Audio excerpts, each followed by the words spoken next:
Deian a Loli a'r sêr sy'n cysgu, gan Angharad Elen a Nes Llwyd Owen. Roedd hi'n noson ysgol ac yn amser gwely ers meiti'n byd, ond oedd Deian a Loli ddim yn gallu cysgu. Neu, a bod yn fanwl gywir, doedden nhw ddim isio cysgu.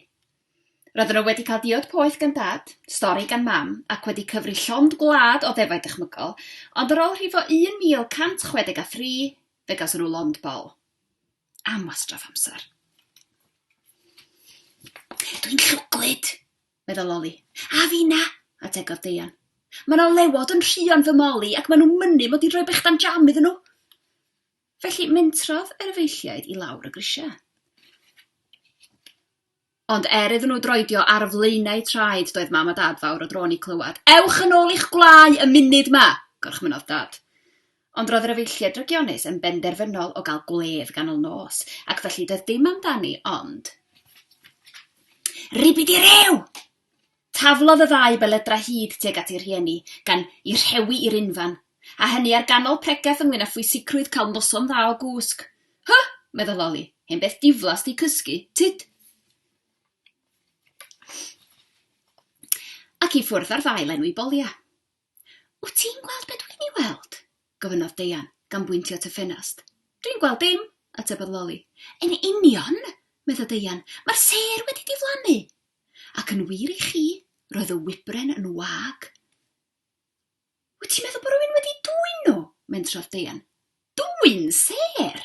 Chwarddodd Loli. Peli enfawr o dan di sêr sti. Ond hynny, doedd ganddi hi ddim esboniad gwell. Roedd yr efeilliad yn benderfynol o ddatrys ydy'r gelwch.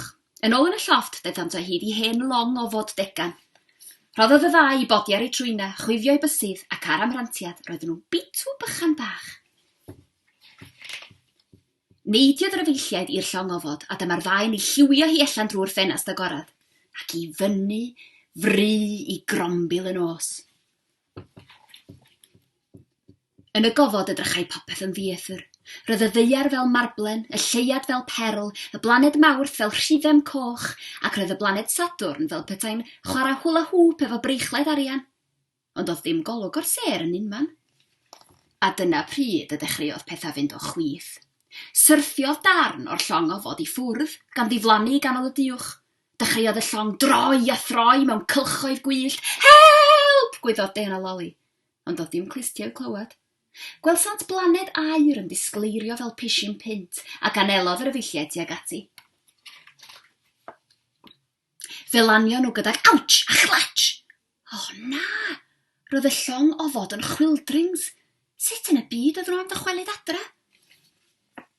Ar ôl cerdded dros dolydd a chymoedd maith, gwelsant gastell fel Candy Floss yn y pellter.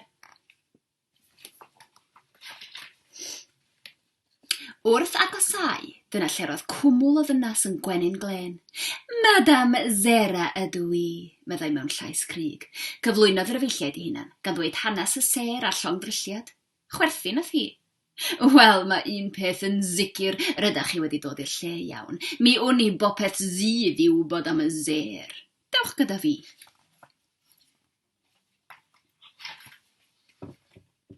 Yn y castell agorodd Madame Zera gist ysblenydd, ac ynddi roedd cannoedd ar filoedd o sêr. Pob un yn chwyrnu'n braf. Ro'n i'n meddwl mae peli enfawr o dan oedd y sêr, meddwl Loli'n dryslyd. Lol, botez maip, tydi trigolion y ddeir ddim yn gwybod y cwbl lot, wyddoch chi.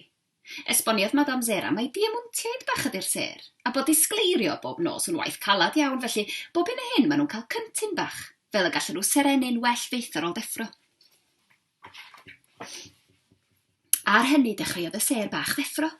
Sponciodd rhai allan ar frys, nythodd rhai yng ngwallt Loli, a dechreuodd eraill sgwrsio blith drafflith ymysg ei gilydd.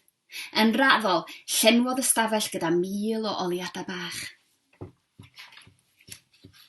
Mae'n hwyr glas i chi fynd i'ch safleoedd, cyhoeddodd Madame Zera.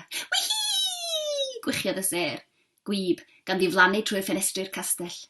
A dyna pryd y cofiodd Deian a Loli nad oedd ganddyn nhw ffordd o fynd adre.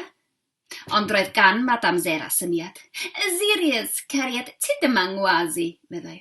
Fasa ti gysdal a gwibio'r plantos ma nôl i'r dde ar las. A dyna fi. Gwnaeth Diana Loli hunain y fach mwyn dringo'r biga Sirius.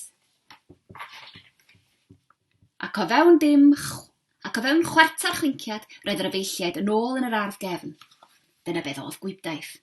Ar ôl gwneud ei hunain yn fawr eto ac edrych i'r awyr fri, gwelsant fod y sêr i gyd yn ôl yn ei lle ac yn gwenu'n ddisglair.